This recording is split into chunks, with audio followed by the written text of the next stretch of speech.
UPSC is not just an exam. It is a test of your self-belief, the level of patience, and the ability to keep going despite a lot of uncertainty. And today we have someone with us who has done exactly that. Congratulations, Ritika, on Thank scoring you. All India rank 185 in UPSC Civil Services examination. I'm so glad that you're here. How are you feeling? Thank you, ma'am. Thank you for having me here. And I'm a lot relieved after the results came because I think that the years of hard work have finally paid off. That's amazing. You know, Ritika, have always been very impressed by your calm composure and by the way you have conducted yourself in your working tenure with us. And I have always wondered whether, while you were also trying to do your balance your aspirant life with your professional life, I always wondered whether that calmness came from the belief that you will clear the examination. So do you have that belief system? Did you always have it that you will clear it? Yes, ma'am. I would say that the 70 to 80% game in entire UPSC is about belief only because the process is so grilling that even after one or two attempt, if we can't make it, then the societal pressure also increases, and as our age also keeps increasing, and this is the time during which we build our career. So definitely, if we don't have the belief system, it will lead to a huge setback in our lives. So the calmness was mainly the socialization because my family is also totally calm, especially my mother. And secondly, it was the trust within myself that I'll make it happen. So let us balance everything properly. Achha, so what was the turning point in young Ritika's life where you thought for the first time that you will be giving this examination? You just call it the most grueling exam. Yes, ma'am. So what was the turning point that make you come into it? Ma'am, initially when I was in my school, like in my class 10, there was a chief guest who came. She was an IAS. So I was really very impressed by her. So I didn't know about this exam a lot then, but when I started researching, I came to understand that this is very noble job. And once we become civil servant, we are capable of bringing changes to the lives of many people and also to our own lives, because this gives a uplift to the generational thing also. So that thing ultimately attracted me, and I did not pursue engineering or anything else because since my school days only it was in my mind that I have to become a civil servant. Okay. So when did you start your UPSC Civil Services preparation? Ma'am, I started the preparation around the end of 2021. Okay. And I gave my first attempt in the year 2023. Okay, that's good. So this was the second interview, right? Yes, ma'am. And which attempt was this? Ma'am, it was my third attempt and second interview. That itself is a very wonderful feat. And I believe that you have got a knack in prelims also. You've been guiding a lot of our students with respect to prelims, and rightfully so. So since prelims is coming, and so I first of all want to touch down upon the topic of prelims, how to prepare for it, and what strategy would you like to share with aspirants? As far as prelims is concerned, I also tell this to my students that there are only two things which can help you. One is multiple revision of the basic resources rather than running behind lots of current affairs material or lots of books. What you have to do is you should have your own base material which you should be able to revise at least 5 times before your prelims exam. Like I have also prepared a schedule with my students wherein I made a routine for them to revise 7 times before the prelims. So that is the crucial key. And second one is PYQs. If we can do last 10 years PYQs very properly, then I think that there is nothing which can stop the selection in the prelims exam.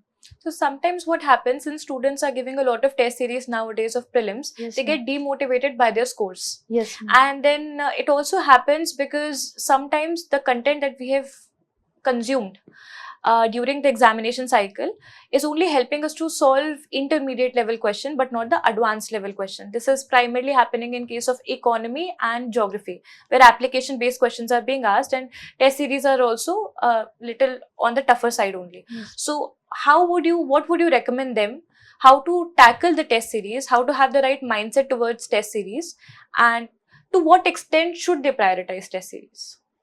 Ma'am, in my opinion, test series are important. Firstly, because they help us manage time. Secondly, when we have a test in our mind that we have to appear for the test, we prioritize our study routine in such a manner. So I believe that test series are highly crucial. But at the same time, in my personal journey, what I did was I never took test series marks very seriously. Reason being is that many a times the questions were not very much aligned with respect to the UPSC. So what I did was, whenever I appeared for any test, I made 4 columns about the incorrect analysis. One was with respect to lack of revision and silly mistake. So if I find that most of my questions were getting wrong because of silly mistake or lack of revision, then I would worry because I have to work. But there was a third column which was for random facts, because many a times some random things are asked. Even in the UPSC also this will happen. There are 8 to 10 questions which we can't touch if we don't know about them. So if my questions are getting wrong because more and more random facts are being asked in the test, then I would not worry a lot. So in this manner, I ensured that I'm taking the test very seriously, but at the same time I'm detaching myself from the marks which I'm getting. Okay. Could you also share with our students an average score that you used to score during prelims? Ma'am, it was very dicey. Like last time, I had prelims on 25th May, and I still remember I took a test on 17th May, and I scored somewhere around 44. But at the same time, I prepared that chart. I got very anxious. Then I prepared that chart, and I came to understand that most of my questions went wrong because of random facts being asked in the test. It was not silly mistake. It was not lack of revision. So I did not worry a lot. Rather, I went back to the PYQs. I solved the PYQs, and I gained back my confidence. Okay. So one thing that everybody can learn from her is the amount of clarity she has. She knows how to detach. And there are other meditative spiritual aspects about her as well. It almost seemed like she is not undergoing any challenges, but I'm sure there would be a lot of challenges that you must have faced under the carpet. So can you tell us and can you share with the aspirants what were the challenges that you faced during your journey? Ma'am, there are multiple challenges. One is definitely with respect to the guidance, that there was nobody to tell me that what should be done, what should not be done. There are plethora of topper stocks which are available, but again they are confusing. So coming out of that particular loop is itself a very challenging task when you don't have a clear mentor who can tell you everything. Secondly, it was the financial constraint also, because when I enrolled in the foundation course also, I had to witness this challenge that my account was deactivated for nearly 8 months out of the 12 months foundation course. So I thought that maybe this exam is very much about the financial resources also. If you don't have that particular capability, then sometimes it gets challenging. But later on, I went back again to the basics, that is analyzing the PYQs, understanding the demands of the question, what is exactly UPSC expecting from me. And when I met that, then I think that it showed up. That's amazing. So could you elaborate what exactly did you figure out as to what UPSC is expecting from you?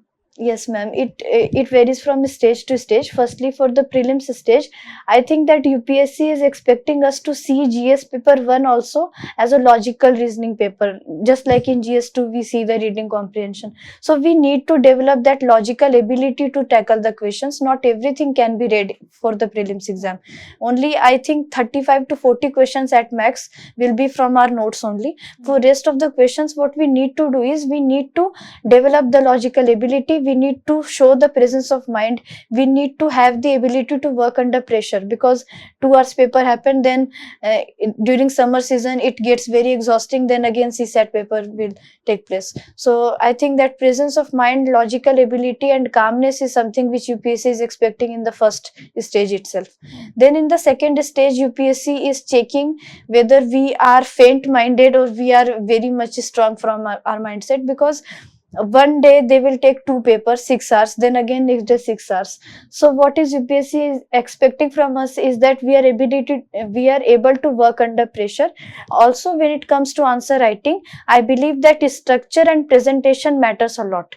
So once I got clarity with respect to how to make clear subheadings, how to make the examiner's job easy, that I am serving the answer on the plate. He doesn't have to choose out of many words which I am writing. Then I think that that is where I met UPSC's demand. And then when it comes to the interview stage, I believe. In this interview experience, I came to understand that UPSC is expecting us to remain a lot integral. They are checking our integrity. Like many a times during interview also, what happened is that whenever I was giving them some point, they were contradicting me. But when I took my stand, I stood by what I said. I think that that was something which was expected by UPSC also. That's amazing. So when you figured out these things that this is what is expected, Yes, ma'am. how did you cultivate these or internalize these habits into your personality?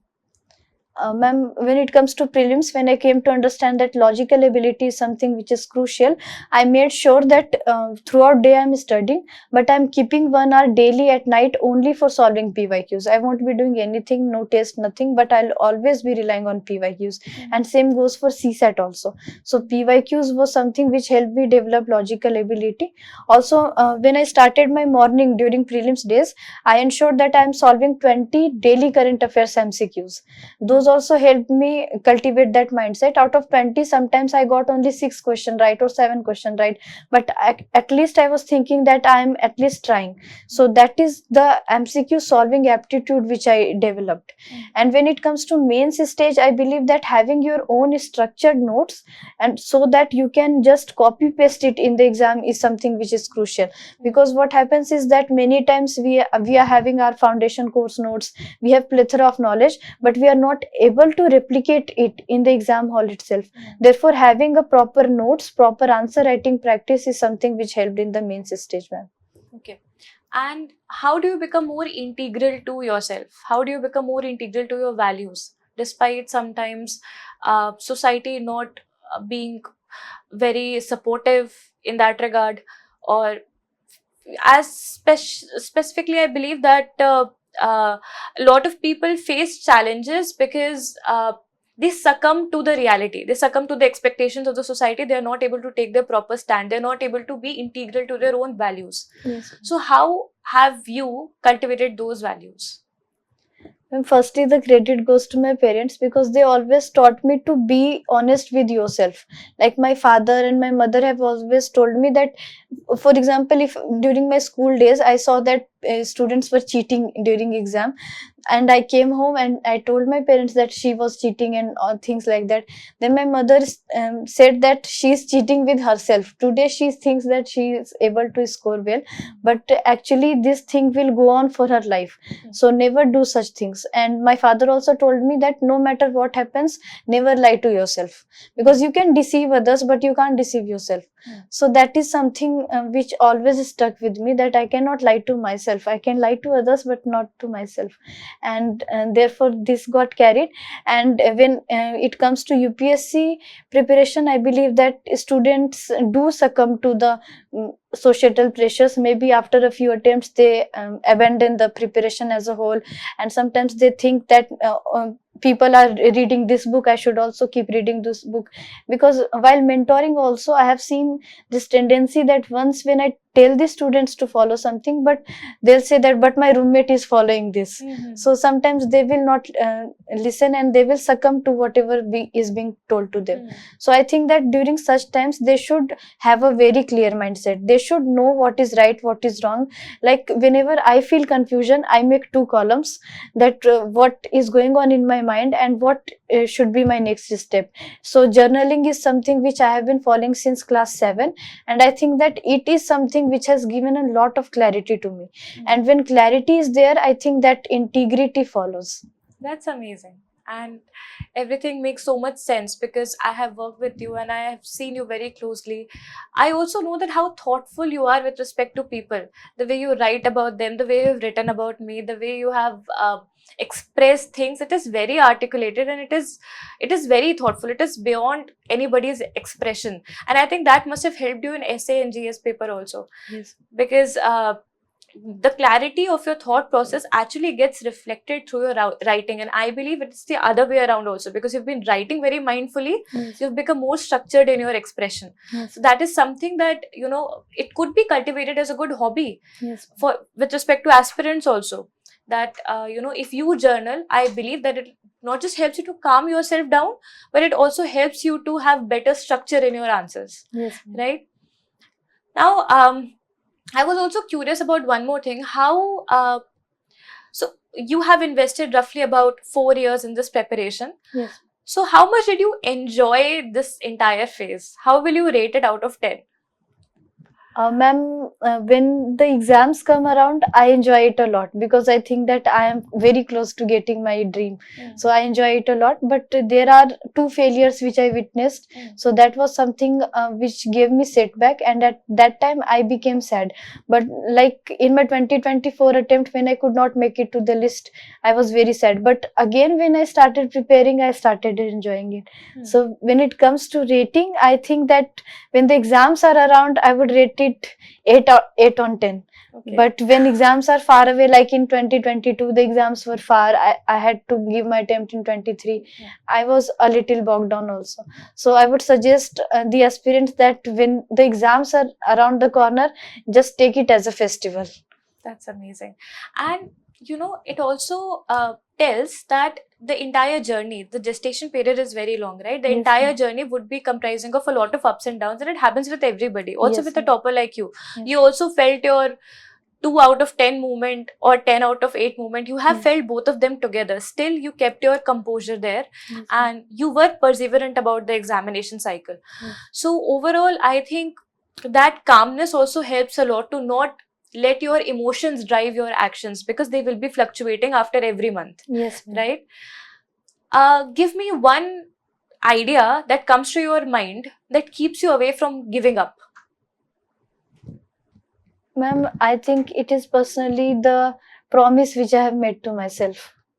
The promise which I have made to myself during my school days itself, that yes, I have to become a civil servant.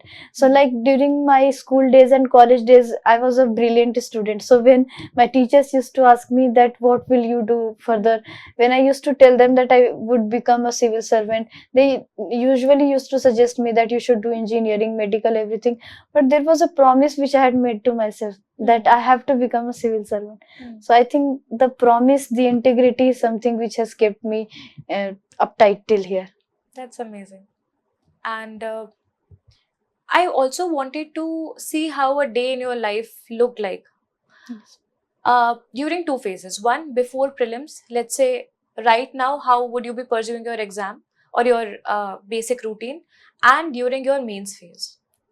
Ma'am, during my prelims stage, I usually divided my day into 4 to 5 slots. One was for GS revision. It comprised of 3 to 4 hours. Then one was for current affairs for nearly 2 hours daily. And current affairs, I used to ensure that I am doing only the things which are relevant from UPSC perspective. Otherwise, there are lots of website, lots of newspaper, lots of magazines. So current affairs, then I kept 1.5 to 2 hours daily for CSAT. No matter how much confident I was, but I ensured that I'm not taking it for granted. And then 1 hour, or if the exams came closer, I ensured that I'm keeping 2 hours daily for solving the PYQs. And if there is any test aligned, then I used to keep 2 to 3 hours for test also. Okay. And what about the mains phase? During mains phase, I kept nearly 3 to 4 hours for optional, then 4 hours nearly for GS, and this time I had ensured that I am keeping nearly 1.5 hours daily for essay. Last time I was not prioritizing essay, but this year I ensured that I am giving nearly 90 minutes to essay daily. Okay. Acha, let's talk about your interview. How Yes, did ma'am. it go? And could you tell something, some good experience, some memorable experience from there? Because everyone has something. Yes, ma'am. Yeah. Ma'am, my interview largely went well because the scores are also good. But at that time, I felt a bit anxious because twice the chairperson stood up and he went to balcony, I think. And then I got a bit nervous because I thought that maybe he is disinterested. He doesn't want to listen to me. But later on, I came to understand that they also have have been working since morning, and I was the last one to go in the afternoon session. Mhm. So I entered after 5 p.m. Mhm. So I understood that thing, and I am, with respect to the questions and the moments I have to talk, it was a very cheerful room. Like it was not like question and answer, it was a very much conversation mode. They were also talking amongst themselves and then asking me what is your opinion. So it was as if we are sitting on a family table Mhm. and they are just discussing the things with me. They did not make me feel uncomfortable at all. So when I stepped outside, I was just wondering that was this my interview, Interview or because conversation. yes ma'am, it was totally conversation. And I think that it was a very very good experience. Anybody who reaches till the interview stage would definitely remember that day. Not because a few moments came when I was not able to answer a few questions, but that did not actually let me down, because I understood that we are just having conversation. So once this idea of having conversation with the members sets in, that we are just entering the room to talk with people who are very much experienced than us, we are here to learn from them, Right. then I think that the fear of interview goes away and it really cheers us up. And in fact, when you reach the interview stage, the perception should be like they're not there to reject you, they're there to select you. Yes ma'am. You just have to give them enough reasons to select. They're anyway there to select you. Yes ma'am. So I'm glad that you had that experience and you came brilliantly out with flying colors with 185 rank. It's amazing. And you balanced all of it with professional life as well, because you also acted in the position of a mentor with Step Up Mentorship Program. So let's talk about mentorship and its relevance in students' life these days. Yes. Okay. So could you tell me what are the problems that students typically face which mentorship solves? Ma'am, I think that the foremost problem which the students face is with respect to the noise. This is a very big exam in this country, and therefore the noise is everywhere. Everybody is in one way acting as if he or she is very experienced, he or she knows everything. And sometimes it becomes confusing for us. We don't know what is right, what is the right thing to do. So I think that mentorship is something which must be there if we have to get the clarity of thought process. Otherwise what happens is that we'll keep up emulating many practices, but it will not yield results. So the noise is a very big problem which the aspirants are facing. Secondly, the sense of comparison which they have, that somebody is having job, somebody is somebody has already gotten selected, so he or she will be attempting again, but I don't have any backup. So things like that keep occurring in the mind of the students. So the sense of comparison. And thirdly, when I see that students have abandoned their hobby as a whole, I see many students come to me who have been working very hard for this exam, but I see that they seem to be very exhausted. They don't keep any any hobby for themselves. What happens is that when they enter into this journey, they think that the exam is everything. But I also ensured that I'm keeping, like, after every 14 days I kept a full day break for myself, that I won't study anything.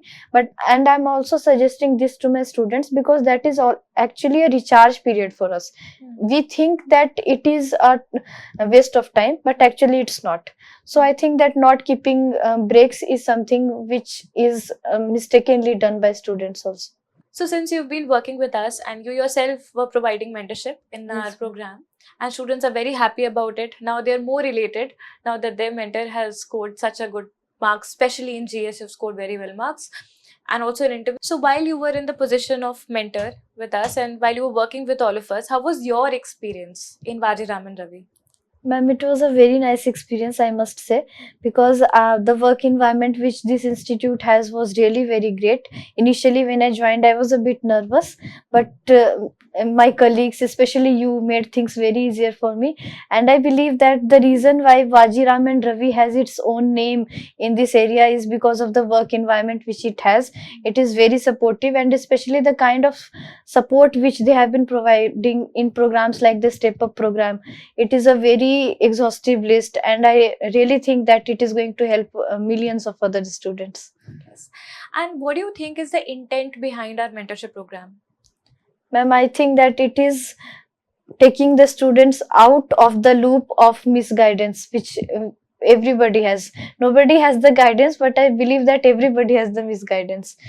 So And as a mentor, just be very honest. yes, But can you tell that were you managing a lot of students? Was it very hectic? Did you ever compromise on students' mentorship guidance because you were given a lot of students? Was that ever the case? no, ma'am. From the initial stage also, when I joined in, I was given the students gradually. It was not if that all the students were assigned in one go. So it was easier for me to manage the things. I also learned gradually how to manage them, and the work pressure was not hectic. I think that the mentor to student ratio was very much manageable.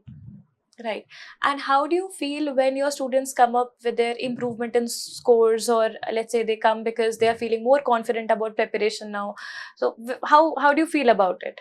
I feel that if I have been able to contribute anything to the life of anybody, that really gives me a very good feeling. But at the same time, I think that it is the students' hard work which will ultimately lead to the success.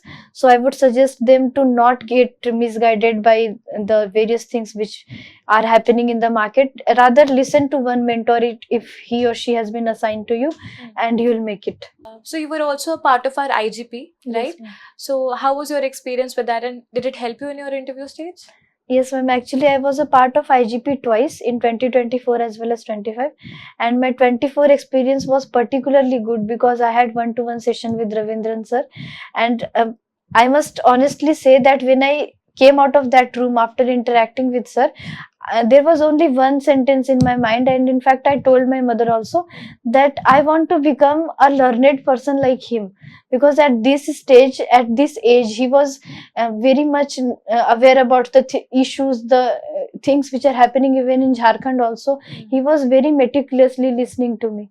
So that is something which was a very enriching experience for me, and I remember the conversation till date. That's And amazing. yes, ma'am. And in 2025 attempt also, I got lots of support from Ajay sir also. So I'm very thankful to them. So I think that IGP of Vajiram and Ravi is a very enriching experience. That's amazing. I'm glad that you enjoyed it. Yes, ma'am. And now, as we reach the last part of this podcast, I hope it could last more, but because there's paucity of time, so can we also discuss about few things that students should guard themselves of, which means they should definitely not do in the preparation, because there are a lot of tips as to what to do to crack the paper, but Yes, what ma'am. they should not do so that they can clear the paper. Ma'am, firstly, I've even told this to my students also. You don't have to rant about the negative things about of UPSC when until and unless you are in this journey. Once you are out, you can criticize the commission, you can criticize anybody. But once you are here, you have to keep your mindset clear that if this exam is working for many, if many have become an IS officer, IFS officer, anything, then I also have that capability. But once you start sitting with the statistics and data in the group and start discussing that he or she did not clear because of so and so reason, then negativity gets fed up. So I have seen many students who come to me with so much of negativity in their mind that ma'am uska bhi nahi hua, so how will it happen? I'm very doubtful about my own journey. I'm thinking that I have made a wrong choice. Why did I come here? Then I also make them understand that you don't have to discuss these things. Once you are into this journey, please give your best, and once you are out of this journey, whether as a successful or as an unsuccessful because of the results, you can discuss anything. But right now you have to ensure that you are thinking that UPSC is working in favor of you only. So this is something which the students should avoid. They should not talk negatively about UPSC when they are into this journey. And secondly, they should not run after lots of resources. I have seen that they have been given lots of guidance, even like Vajiram and Ravi Step Up program also guides them about the resources. But still I see that they will every now and then they will come up with a new book that ma'am I have been referring to this one. Then again when I ask them that you were revising from your last resource, what issue did you face in it? Ma'am, this one is more nuanced, I'm getting a simpler understanding. I think they get this feeling of FOMO very often these Yes, days. ma'am. So the FOMO is very high. Huh. So if you can keep yourself away and understand that bare is minimum, when it, bare minimum is maximum for you, then I think that you will sail through. Otherwise, you will be drowning in the ocean of resources. So diversifying your resources is a very huge mistake which anybody makes. And thirdly is disregarding PYQs, because when I tell the students to solve prelims PYQs thrice at least before the prelims exam, they say that, ma'am, now I know the answer because I've seen the PYQs. They still don't understand that PYQs is not just for knowing the answer. It is for developing that logical ability which will help you crack many new questions in the exam. So disregarding PYQs is something which never helps. So in this last runtime, what would you recommend students who are trying to figure out what their prelim strategy should look like? Because most of them are either taking classes, they have hectic schedules, they are taking a lot of test papers also, they are trying to do PYQs also, they have to balance and revise current affair also. But what exactly their timetable should look like? Ma'am, I think that now since we have only 2 months in our hand, they should sit, they should understand that what has been done, they should make a checklist and what has to be done. If the bare minimum things like PYQs are not touched yet, they have ignored the CSAT till now, then that is a very huge red alert for them. They should sit and start doing those. But if they feel that most of the things they have already touched upon, then it is the time to brush up the things, revise it multiple times and solve as many PYQs as possible, especially 2 to 3 weeks before your prelims exam. You should be actually sitting with OMR sheet, black pen, and actually taking the exam with PYQs alone. Like I used to practice last 5 to 7 years question in 2 hours format proper, GS and CSAT. 9 to 11 I will sit, 9 to 11 AM GS, then 2 to 4 PM I will sit for CSAT. So developing this particular point of view towards prelims exam PYQs is something which will help you sail through the prelims exam. The only guiding light that we have for the prelims right now is solving PYQs. That's amazing. You've been so wonderful and strategic throughout. Yes, it's so impressive. Are there any final words you want to share anything with our aspirants? Ma'am, I would like to say that once you are into this journey, have a clarity. Before coming into this journey, you can think multiple times that whether is it for me, whether I'll be able to do it or not. But once you are here, just believe yourself. You have to believe it, because in fact I also have faced failure twice.